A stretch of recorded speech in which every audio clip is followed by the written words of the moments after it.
Welcome to the Hit List, episode number 7, the Mickey Mantle episode. I don't know. I'm fine with Did we that. say that? All right. No, that's fine. He sells, Absolutely. right? With Matt from Providence. How you doing, man? Oh, that's terrible. Oh, fantastic. Yeah, The, doing the, good. the man of few words himself, Matt from Providence. How dare you? How dare Listen, you line them up, I'll knock them down. Yeah. But if you don't line them up, I can't knock them down. So we had a great time last week recording with Graig and Darren. Absolutely. On Midlife. It went up on the Midlife channel. Darren from Return to Collecting and Graig Midlife Cards. Right. And they even actually shout out to Graig and our other friend Mike Junkwax Hero. They put out their second episode of their new podcast, I guess this week, and they shouted. Graig brought us up. They mentioned how fun it was, and Mike mentioned how funny you are, which I thought. Well, that's nice of them. Yeah, I appreciate that. Just talking about how so maybe it seemed at first like Matt was kind of a fish out of water a little bit and was talking about how it's he likes to have the sort of the shorter form answers, and that my long form answers and Greg's long form answers and Darren's long form answers maybe didn't work with his style, but I think it was a nice contrast. Oh yeah, I had so much fun. I thought it was good.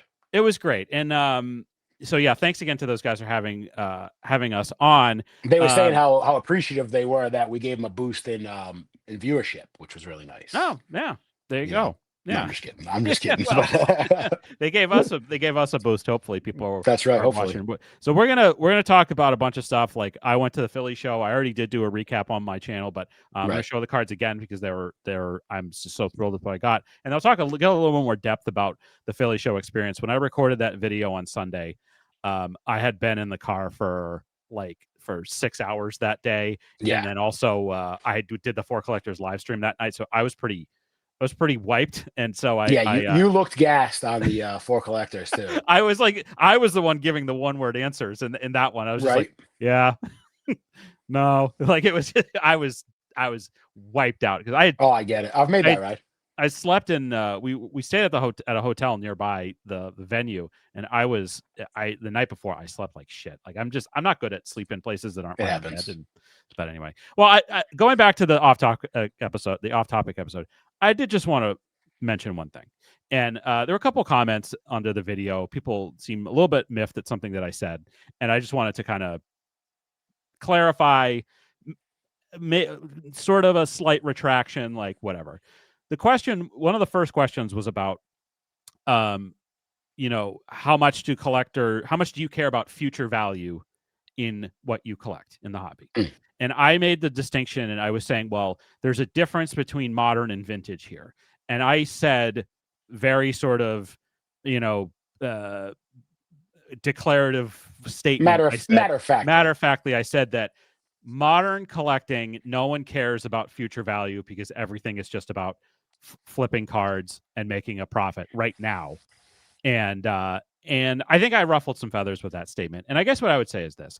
I think what was on my mind was, I think the noisiest part of the modern hobby is flipping cards, is buying stuff for cheap and selling it for a profit. Just even collectors, people that are not set up at shows every weekend, or people that sell online. They're trying to make a buck. That's the noisiest part of the modern hobby, right? In my opinion, it's not. Well, yeah, but it's the loudest because it's the most forced on us, right? Right, exactly. So I think I was responding to that, and I do think that there were some good points, and I will say that yes, 100%, there are modern collectors who care about holding on to cards and want to see the value of them go up. So I will say that, I probably shouldn't have painted with such a broad brush, but I do think that I think that is the biggest part of the modern hobby. Whereas I think for vintage, there's probably more of an eye towards future value and hoping things go up in the future and holding it and collecting it. Because I guess to me, I feel like with vintage, I feel like the what's the noisiest thing in vintage is probably people buying the huge cards. I see a picture in the background where you are of a Cobb Cracker Jack, like a Oh yeah. yeah, you know, like a card like that. Like the noisiest part of the hobby to me is for the vintage hobby is buying the big cards. Yeah. And like and that value sort of going up. And I just feel like and so to me that's a long-term play. That's not about flipping necessarily. And I just feel like the noisiest part of the modern hobby is get the card, get it for as little price as you can, and then flip it to somebody else for more. And I wish that there was more of a focus on collecting in the modern hobby. I know that there are people that collect. I don't think that set building is as big of a deal. I don't even think that it's definitely not. Maybe player runs are a bigger deal in the modern hobby. Of what? Maybe of team base runs, cards? like guys. Ugh. Exactly, like guys that collect people. Are you collect, ready? Listen, you want me to just trump your thing, and I'll give you a Yeah. controversial statement? Please, I want. I mean, you'll probably back me up, but like, if I'm going to push it all the way to ultra modern, if you're an ultra modern collector, you can't possibly be concerned about future value because you're holding a hot potato. Right. So, like every important RPA is a multi-$1,000 card, and I just don't think even with inflation in 20 years it's going to be that number. It's just I don't get it. So, good luck to you, but I don't think it's fine to collect, but it can't be about the money long term because you're holding a hot potato. Exactly. Yeah. So, and there are certain players. Yeah, we're talking about ultra modern, right? If we're talking about guys that are, and if we're calling modern like everything basically from like the end of the junk wax era till like I don't know what you want to say, 2010, 2015. Can I ask you a question after this? Yeah. Well, yeah, but like if we're considering guys that collect Ken Griffey Jr. cards or guys who are like currently Hall of Famers, then I understand that.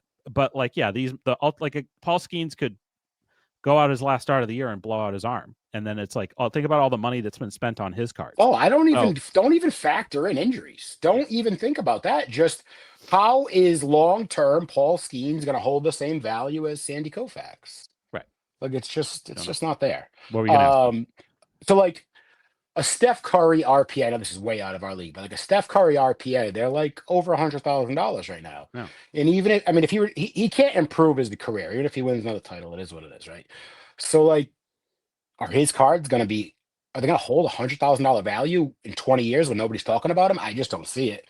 Yeah, but it would be great for all of our cards if it was the case that card went up to 200,000 or whatever it might be. But I don't think it's going to happen. Okay. So just to recap, I probably should not have generalized in what I said.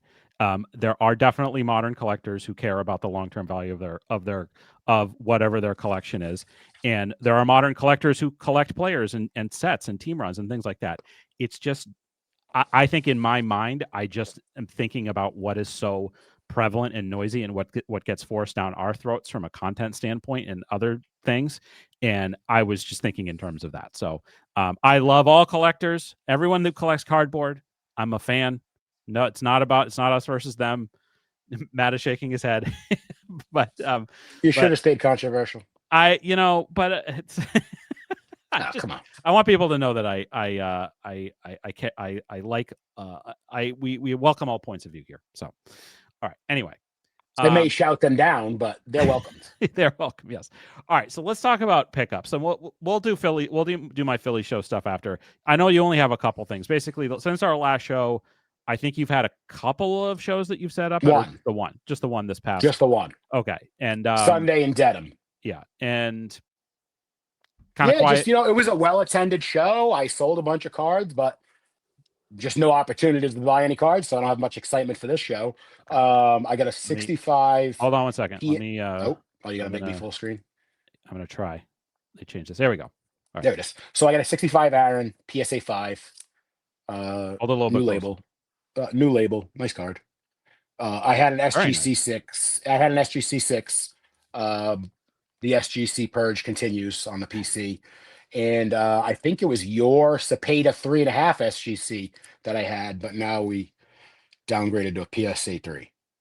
That's right. So did you sell the other one? I just put it into inventory. So just so folks are aware, if we go back to like January of this year, Matt and I did Probably it's the single biggest deal that you and I have ever done together, where I traded you, I think it was like 25 cards to get for my T206 Ty Cobb bat on shoulder and an SGC Authentic slab, and $100 it came my way. $100. Was the US Polar Bear back? No, you had sold a bat off. You had a bat off shoulder polar bear back that you had sold to somebody else. Okay. And I got that one. So one of the a lot of the cards that I put in that trade were Hall of Fame rookies, and one of them was this Cepeda that now. I just wanted to mention something about because of my PC. I got a bunch of cards coming in from the vault, but everybody's been talking about the authenticity guarantee from eBay and PSA is taking forever. It is, the turnaround is forever. You can swear, it's fine. No, I wasn't even. It's just forever. It's just forever. Interesting. So like, I've gone through it a couple times, but I haven't gone through it recently. So is it like it's like many weeks at this point? Like, no, but it's a couple. It's been like I want to say I've had a couple cards there for a couple weeks or maybe a week and a half. So it's nothing crazy, but usually it's 3 or 4 day turnaround, and it's to say it's 10 days now is a big deal. Yeah, it's just the it's whole 2.5 times. The whole operation feels like it's kind of slowing a bit. And I think things will get better when that office opens up in Florida. Office in Florida, and then there was the video that Neo did about the prices going up, right? For like PSA, which makes sense. Which they want to slow things down there, which doesn't shock me. So, all right, they still haven't lowered the price to grade pins, so they still don't want the pins. you and the pins. I have the Christy Mathewson pin. I'm just holding until they run a special. Yeah, no, you might be waiting a while. We'll see. I'm holding. All right, so I went to Philly show again. If you've watched my video, did you watch all of my? Did you watch the whole video? No, because I wanted to come into this not knowing. Oh, okay, so you haven't seen everything. So you've only seen the stuff that I bought.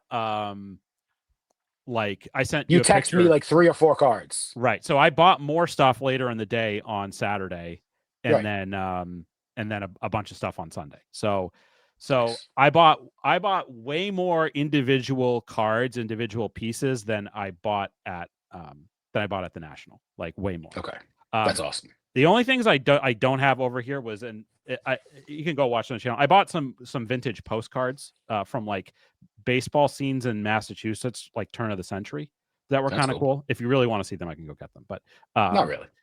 It's like stuff from like Martha's Vineyard, like Oak Bluffs and like Falmouth, like stuff like Provincetown, like stuff on the Cape. It was pretty cool. So let me show you. This isn't really organized by. I organized it by raw and graded. So again, you've seen some of these things and some of these things you haven't. So I'm going to do this. So first one, actually, these two were in the same lot that I got. I was just going through a guy's raw stuff bin. I'd never seen this card before. This is a Harry Aganis card from 1956. Okay. It's from the Adventure set. It was by Gum Products Inc. It was like mostly a non-sport set, but I saw this and I had no idea this card even existed. This is one that's just going to go in the binder. That's cool. It's cool. And again, Harry Aganis, famous 1 year with the Red Sox. He was a quarterback at BU. He died very young. He was only like 24. In that same bin, I got this, which is a W517 Harry Heilman. Okay, nice. Hall of Famer. It's just blank on the back. I'm not a big strip card. Is that going to be the one card for him in your run? Yeah. Right. Yeah. I didn't have any Heilman. You going to SGC that? Yes. Yeah. The next group of raw cards, these are all going to SGC probably tomorrow. I'll show these two together. This was on Sunday. I bought 2 Diamond Stars. I bought these in a deal from the same guy. I'll show the slab first. I got a Al Simmons. Nice. And a 2.5. I like that card. It's a little off center, but it's clean for a Diamond Star. Nice. Yeah. So I really liked it. So I thought it was good. And then I got it along with this, the Ted Lyons Raw, which is really well centered. Nice. So this will go to SGC. So this is a new 2 more off my Diamond Stars Hall of Fame run. You've seen these. These were from Bill Chappell. This is, that I've been looking for this card. Raw, Lefty Grove. Oh, yeah. Bobby Dorr. Just thought it was really nice. These are blank on the back, obviously. Yeah. What's funny was like, this is one of those cards where sometimes a dealer has they have, two showcases set up, one in front of the other. And if there's like raw stuff at the front you can't see it. you have to like crane your neck and look over and see it. And my guess is that maybe Bill had this in his showcase at the National and I just didn't see it. But I was like, I kind of saw the top of their heads and I was like, oh, I think that's the card I need. Can I look at that? And it was perfect. It was just what I needed. And then the Burke Ross 52 Burke Ross Dom DiMaggio. Nice. So I was happy with that one. And then I'll show this one. I was thumbing through a box of just raw stuff, like bigger size stuff, like bigger oversized cards, just looking for stuff that fit my PC or things I didn't have. And I got to the end of one of the boxes and I found this. This is a 67 Dexter Press Yaz. Nice. I did not have this. Our friend Mark Hoyle told me that there's 2 different ones in this set. One of them is an all-star one. It has more info on the back, but this is like from the regular. I guess they issued them of all of the guys on the team, on all of the teams. And so I didn't have this. It was only $15 for this. Nice. So I was. Will SGC slab that? I don't think I'm not gonna. I don't think I'm going to send this in, okay. But they might. They probably would, I think, because they're pretty prevalent and well known. But that's. I know you don't want to hear this, but that would look sharp in a PSA holder. Oh, you're right. Yeah, I'm not outside the realm of possibility. Usually, most of my Yaz stuff, except for the expensive things, I keep raw. I keep it in a binder. Oh, okay. So this is just going to go in a binder. Like the slabbed Yaz stuff I have versus his rookie, his 61, his 62, the Venny, and a few other things like the bazooka. What year is your Venny? 64. Remember, it was the one that you used to own. I bought it. Oh, you have that exact card still. Yeah, I still have that. That's cool. Yeah, that's cool. So then I forgot you had that. Let me see where I want to go next. So like I have 3 more slabs to show, but what I'll show is the stuff that I bought at the end, which was I went back to a guy's table who on Sunday. I went back to this guy's table the day before. He had a bunch of Wheaties hand cut cards from 1952, and I need both of the Teds, and he had both of the Teds. So I got them raw. Nice. I think that this one, I had this one before, and I think I sold it to you. I can't remember. And then this, I'd never owned the portrait before, but I guess that the action one is a little bit more rare. But so it's like to get those. But then he also had this. I had no plans to get this at all. He also, the same guy, had the 75 Red Sox team photo pack. Oh, cool. So I got this, and this Yaz, Jim Rice, Fisk, Freddie Lynn. The colors are just beautiful on this. Rick Burleson, Rico Petrocelli, big friend of the hobby, Dwight Evans, Dewey, and then Denny Doyle. So those are so nice. Yeah, I just thought it was really cool. So I got a really nice deal on all of those.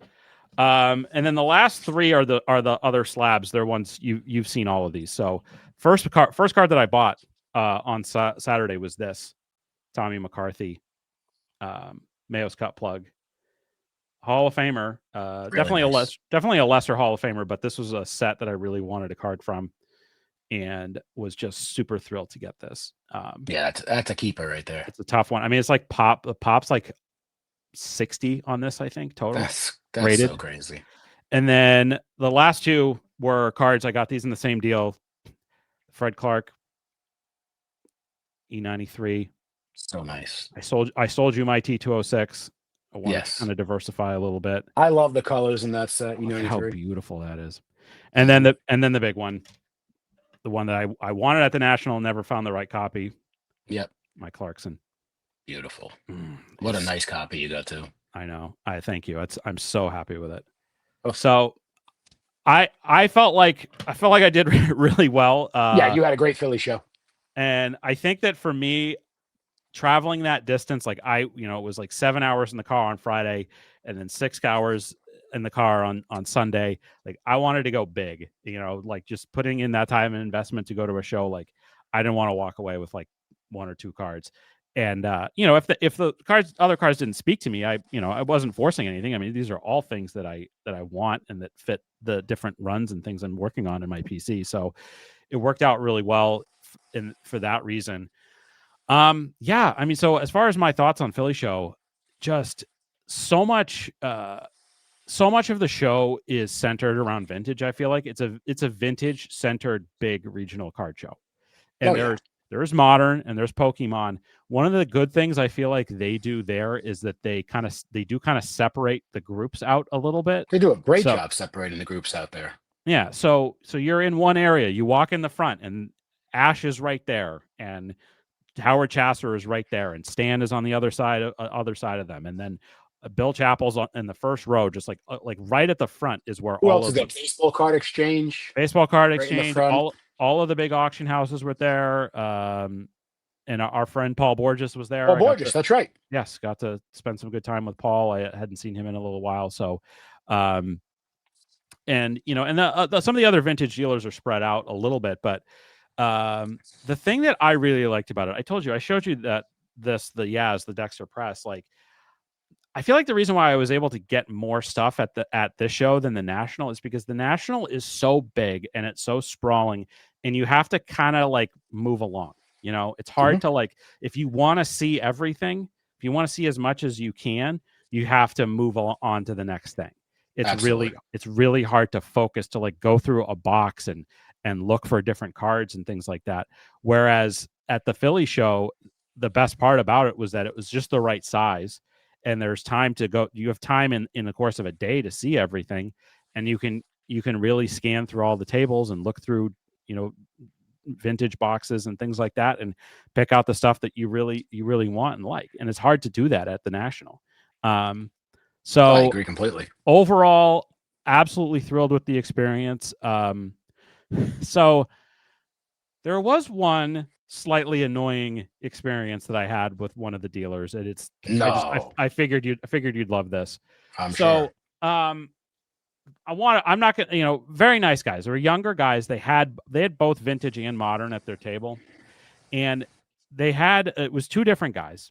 One of the guys had had like 3 stacks of. I don't want to like out who, like, say the set, because it might make it clear who the person is, and I don't, whatever. Basically, let's just say that they had 3 stacks of cards from a pretty rare vintage pre-war set. And I was like, oh, that's really interesting. So I'm like, can I look through those stacks? Whatever. And it was all Hall of Famers, but none of the cards were priced. And the guy goes, well, like, I'm kind of working on building the set, and I don't really want to sell them, but if you made me an offer on one of them, whatever, I might, maybe we could work something out. And I just looked through the cards and I just handed them back. I'm like, thanks, buddy, I appreciate it. It's like, if you're gonna put stuff in your showcase, have a price and sell it, and don't have it be one of those things of, I don't really want to sell it. Like, I'm kind of working on building the set. If you really want it, maybe we could work something out, whatever. Right. If you over offer and he can fuck you on the price, then he'll sell it. Exactly. Yeah. I mean, it's just ridiculous. If you don't want to sell it, take it out of your fucking showcase. If you want to oversell it, then fucking put a price tag on it. You couldn't have said any better than I was thinking. Were they Ramleys? I know you don't want to say, but like, were they Ramleys? No, they weren't that old, but they were. It's not the type of set that you really. It's a guy like a Stan Locke probably had some of the cards from this set. I'll tell you after. Like I said, I don't want. It's a rare enough set that if we said it, it might somebody might point out and say who it is, and I don't want to get into that. It's like when we did this thing at the National, you didn't, you weren't calling out who the dealers were, so I don't want to get into that. But I couldn't remember their names, but I would if you wanted me to. I'm just saying, like, Matt, you are both a collector and a dealer. You have a very clear delineation. If there's stuff that you want to keep, it's not in your showcase. Like you're just talking about. If I buy a card from a customer and I know I'm going to keep that card, then I put it on my workstation behind me. Right. Or I put it in my backpack, or I definitely don't put it in my showcase. If I put it in my showcase, I put it upside down. It's just, I'm never presenting the card right side up. Yeah. So that was the only experience I had with any dealers at the show where I was just like, this isn't right. I think it's just important that you remember, you're not always going to attract intelligent people into this hobby. Sometimes we're going to attract fucking morons, and that's what you're going to come across. once in a while. Yeah. Well, again, great experience at the Philly show overall. If you're into vintage and you can get to the show, I would say go. My opinion is I said it was like Shriners on steroids. It was in terms of just like like super steroids though. Yeah, a vintage centric show, but like a bigger show. I would say the other great thing about Philly show is that the space was it's very well laid out. It was very busy on Saturday, but it never felt overwhelming. You get around pretty easily. Yeah, you get through the aisles, no problem. Right, because they have that front exhibit hall, and then they used up probably about half of the second one, and so you could get around and do that. The one thing was the second one mostly Pokemon again? Yeah. It was mostly Pokemon, and then the autograph, whatever it's called. Right, the autographs were in the back there, and yeah, it was awesome. So definitely go. I would definitely take it. I would definitely say it's better than White Plains. I feel like White Plains is more of a modern centric show, and but also great vintage and great dealers and stuff. But the setup there is a little bit tough. It's very tight. Yeah. So yeah. So that was the Philly show. All right. So we had a question from our friend Sammy Thunder, and nice. It was nice to see Sammy. I saw him on Sunday at the show, just briefly. So it was great to see you, Sammy. He asked a question. This was from a few weeks ago, and I kind of forgot to put it in our last episode. He wanted Matt's opinion on something, and the question was: ask Matt about his opinion of dealers who have 50% off bins, but price their cards higher to make it seem like you're scoring a great deal. Matt, what's your opinion on that? Just fucking assholes. I mean, that's just yeah. Price your cards relatively well. We've talked about that. You have to go over because you want to make offers. I get it, and nobody's gonna be great at this. So okay, just a little bit. But if you're 50% over, I know you're probably. I mean, if you're getting 50% off, that means you're over 100% comp. Yeah. So, and 100% over comp. Yeah. You know what I mean? So they're probably 150% over comp, and they call it bargain bins. And so you have bins at your shows, like you have slab bins and raw bins and stuff like that. And I'm going to give you a secret. This is a secret for all my customers that listen to the show.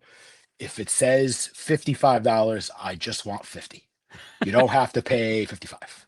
Like, it's just, I price it just so you make an offer, and it's, it's probably a $50 card or a $60 card. What percentage of people that buy from you at shows will just don't ask questions and just pay the sticker? And what percentage of them try to get you to come down on price, even if it's just one card or if it's multiple cards? I would say about 10% of my customers will just pay sticker, which I won't allow. I always give somebody something back. So even if I have a $5 card in the bargain bin, I give you $1 back. If you buy a $55 card out of my bargain bin and you hand me, $60, I'm gonna give you back a 10. You don't pay full sticker. Everybody knows that we know, but I remember Mike Moynihan had said that, and he was really stuck on that, and I appreciated that. And I was like, well, I don't want anybody to feel like they have to pay full sticker, so no full sticker at my table. And that's, I think probably my assumption, your attitude on that is that helps you get repeat customers. 100%. I mean, yeah, basically. But I also don't mind, I want to fuck the other dealers. So I don't go pay them full price. Make sure you beat them up. Yeah. You know what I mean? I do know what you mean. Yo, you better. Okay. We're at just about a half hour here, and I don't really have anything else on the list. I don't know if was there anything. This is my fault. I just got nothing. I got no pickups. Yeah. I don't know. I'm still waiting. I got to get that PSA vault order. I'm gonna ask you. Okay, so I'm gonna ask you the question that I don't usually want to do this, but I'm gonna ask you the question that came up on Graig Midlife Cards live stream last night, and I think it's a question that was his question of the week this week. This is going to be a long form question. No, it's not. Listen, this is a collecting question, and it's like a hypothetical, and I think you're going to like it. Okay. If over the course of the next 2 years, you could only collect cards from 2 players, who would you collect and why? I know my answer. I'll let you think about it. I'll give you my answer. You know that to me, it's easy. And I really thought about this. It's easy. And there's only two guys who are individual players who IPC. It's Ted and it's Yaz. Okay. If you told me that all I could do for the next 2 years is just collect those two guys, I'd be happier than a pig in shit. Because there's so much random Yaz stuff I want to try to get. And the Ted stuff, I'd build up for it. I'd save for the rookie. I'd save for the Wilson Franks. I would do all that's just would be my focus for the next 2 years. If I could only collect those two guys, okay, I'd be thrilled. So okay, you tell me who you're. This is tough. Yeah. I have I want to buy Williams, but I have most of his run. I want to say Jackie because I think his cards are gonna go through the roof. Mm-hmm. But he doesn't have a lot of cards. Right. So now I'm limited on how many cards I get to buy. Mm-hmm. This is tough. Yeah. Can I come back with an answer next episode? That's a great idea. Actually, you'll come back in whenever we do our next show, which will probably be in a couple of weeks. So yeah, think about it and come back and we'll talk about it next time. Great question. Yeah, no, it is a great question. Shout out to Graig and shout out to those guys. They did a great live last night. If I have a flipper mentality, it's collecting mentality, right? The flipper mentality, and you're only buying vintage, buy Jackie Robinson and then sell them in 2 years. I think for sure they're up. Yeah, it's interesting you mentioned Jackie. I'm super happy with my my 50 Bowman Jackie. I still, I did that video about the Leafs and how I have I'm close to the end of the Leaf run that I want to do. I just need the DiMaggio. I didn't see that was the card I was still looking for. I looked for it at the Philly show and there were a few, but nothing that I was like, yeah, I want to I want to pull the trigger on that one. Just nothing there that I wanted to buy.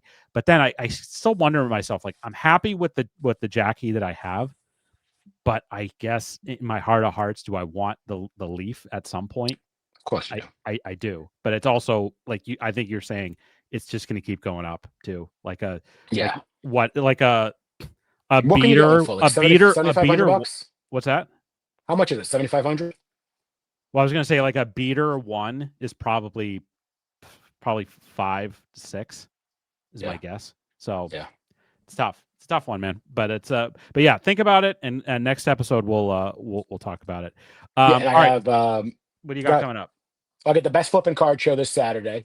That's the monthly mixer, so I'm excited about that. It's a great show. Yeah. Hopefully, guys bring me a bunch of stuff to buy, and then I'll have a bunch of stuff to show you guys in a couple weeks. Well, I will. I don't think I told you this. I'll probably see you on Saturday. Oh, you're gonna come by? Yeah, I think so. Awesome. Yeah. You're more than welcome behind the table. Don't forget. Thank you. Appreciate it. I know it's a little bit tighter there than at Polar Park. But if you want to sit and grab a seat, that's fine. But I understand it's tight over there. Yeah. Happy to help you out there. I should be by on Saturday.